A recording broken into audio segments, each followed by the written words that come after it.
What's up, everybody? Welcome back to Toolbox Chronicles. I'm James, and today we're going to build a couple of bird feeders.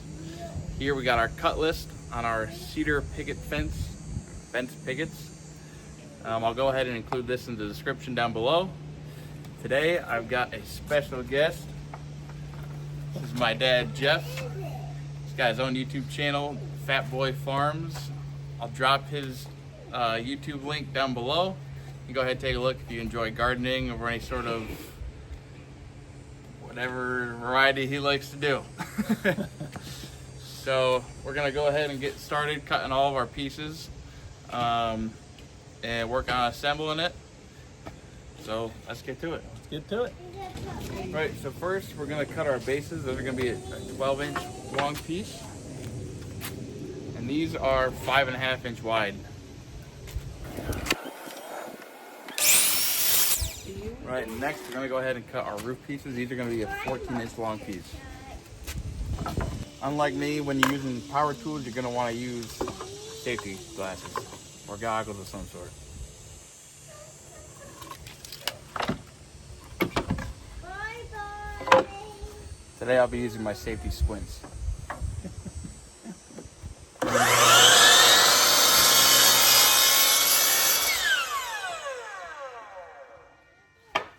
Like I said in my previous videos, the 12-inch miter saw works out great because you can do one full cut right through the board. Alright, so next we're going to go ahead and cut our sides. With these, you want to make sure you leave the dog ear top on them. We're going to use that. And these are going to be 6.25-inch long. Of course, make sure you remember to measure from the dog ear side. Alright, so next we're going to go ahead and cut the trim around it. And these already had pre-cut from ripping down some other boards, but these actually measure at 1.25 inches. You can adjust that to whatever height you want. This more or less just helps it keep the bird seat in, gives it a little bit of a ledge there. And these we're going to cut at looks like 7 inches for the short ones, 7 inches for the short ones, and 12 inches for the long.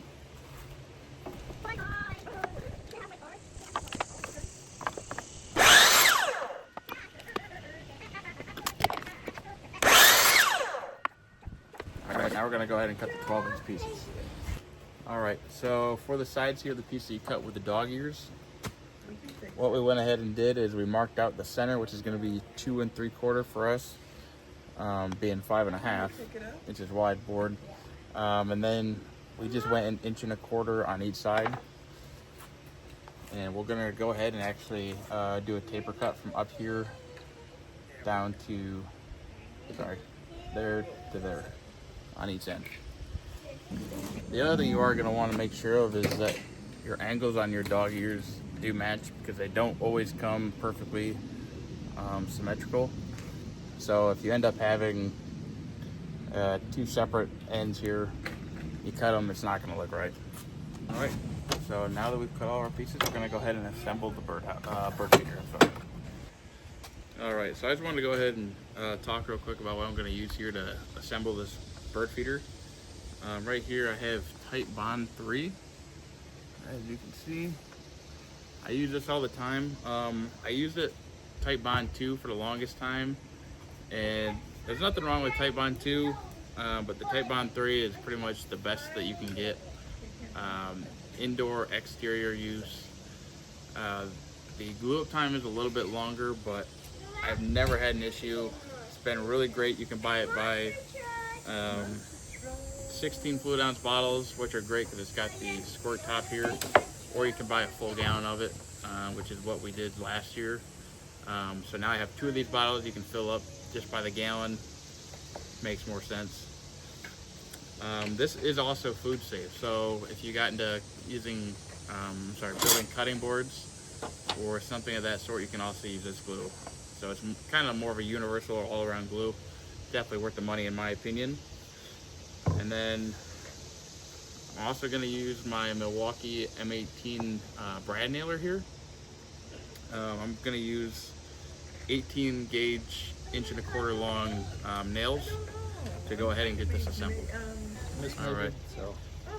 So we did mismeasure a little bit here, just for our trim edge pieces. I'm going to go ahead and cut these down. We're going to take, I'd say, roughly a 1/4 inch off of it. I'll go ahead and throw the new measurement down in the video though in the description. That way you guys can see exactly what it is. That way you don't make the same mistake I did. One other thing I would like to mention is always keep your scraps, because this is the kind of stuff you can end up building with cutoffs a lot of the time. And if you're looking to do it as a hobby or something to sell, you'll save yourself some money just by using the scrap pieces you got. If you got the tools to cut it all down, that way you're not going out buying more boards. So highly recommended, always keep your scraps. Obviously there's some things that you know aren't going to be useful.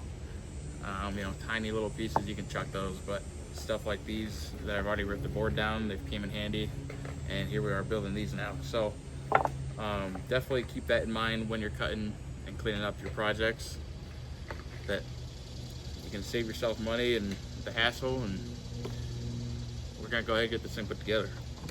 Yeah, we cut this down to 6 5/8 versus 7 inches. All right, so there's the new measurement, and we'll make sure we put that down in the description. That way it'll be a more accurate cut list. So I would glue up the sides. So first we're going to go ahead and glue up all the sides for the trim. Just going to go ahead and lay a nice small bead. You don't have to lay down a lot of glue, because when we clamp this together, it's going to have some push out. So you want to kind of prevent that. You may still have a little bit. Also, another little tip too, with any push out you may get of the wood glue, a damp rag or paper towel, you can wipe it right up. That way you don't have to have a mess and looking all crappy.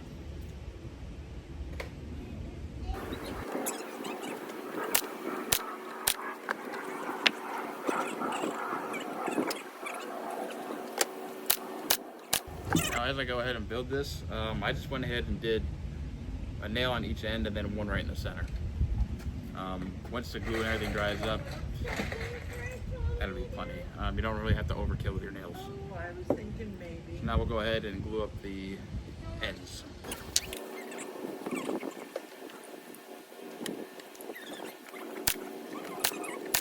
Once again, same thing, one on each end, one in the center.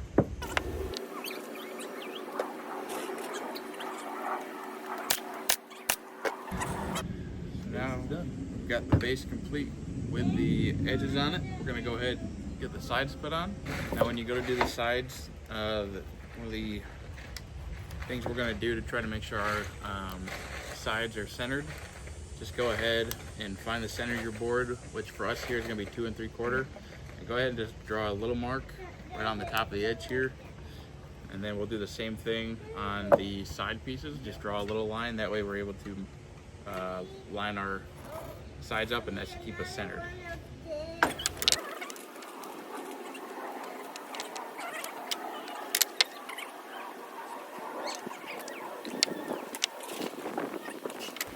Alright, so for these I'm just going to put a little bit of glue on the bottom.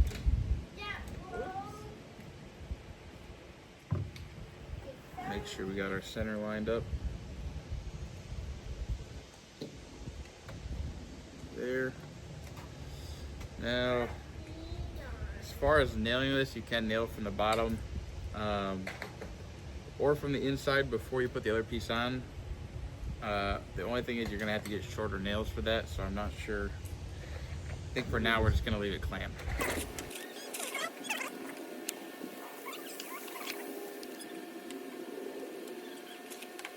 Alright, at least until we get the other side on, I'm going to leave that clamped like that. We'll go ahead and get the other one on, and then we'll make sure that it's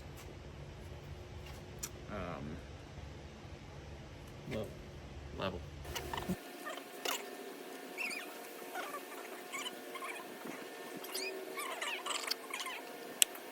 Alright, and then next we're going to go ahead and get our roof put on. Alright, so the other thing we do need to do is, for one of the roof pieces, is you want to measure the thickness of your board. And for us, this is going to be, was it 1/2 inch? So we're just going to take 1/2 inch off of this, because when we put the roof on, it'll overlap one side. So to keep it symmetrical, we want to make sure that you trim one board down. We're going to go ahead and get that cut, and we'll be right back.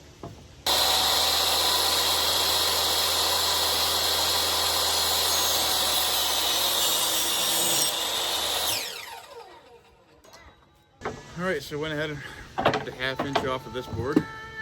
Go ahead and get this secured on here. So first, when we go to put the roof on, we're going to actually go ahead and glue the 2 pieces together. You want to make sure that the shorter end, or I'm sorry, I guess the skinnier end is overlapped. So we have it like this to keep your roof symmetrical.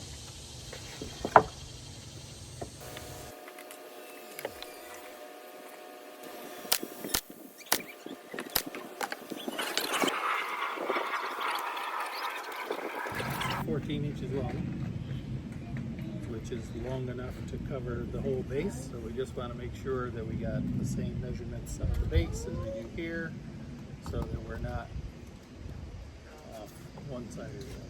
Yep. So, you know, these don't have to be Here perfect. it is. They're just Look, it was right over by the just a chair. simple bird feeder. So if they're off There you just go. a little bit, it's okay. The other thing you can do, just go ahead and just grab a quick square. Check your edges here. If you are slightly off, but not by much, they're pretty well straight up and down. And the boards might be warped. Yeah, So no big deal. you got to remember, these are all out of scrap lumber, so nothing's going to be perfect on these.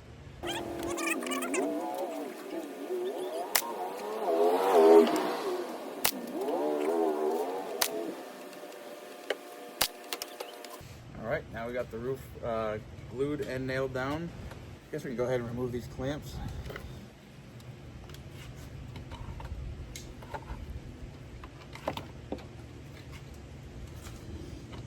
And then, I think we should go ahead and put a couple at the bottom, yeah?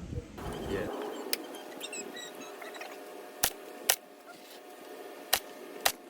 All right, so we went ahead, flipped it over, put a couple nails on each end. Keep a little bird Or feeder. a bird feeder. You can go ahead and put a rope through here to hang it, or bale and twine or something, you know, depending on how rustic you want it. You can put a leather strap in there or whatever. If you want to get a little fancier, you can also, you know, put some plexiglass on the sides and make one side so it opens up. But it's just a nice, easy, simple little bird feeder for you guys. And very low cost, especially if you use scraps. Right, all made out of scraps. So cost is what, total what, $3 Yeah. maybe to build this, and fully customizable. You can build them as big as small as you want. So this is just the size we picked. 12-inch base, 14-inch roof. Thanks for watching. Like, comment, and subscribe, and we'll see you on the next one.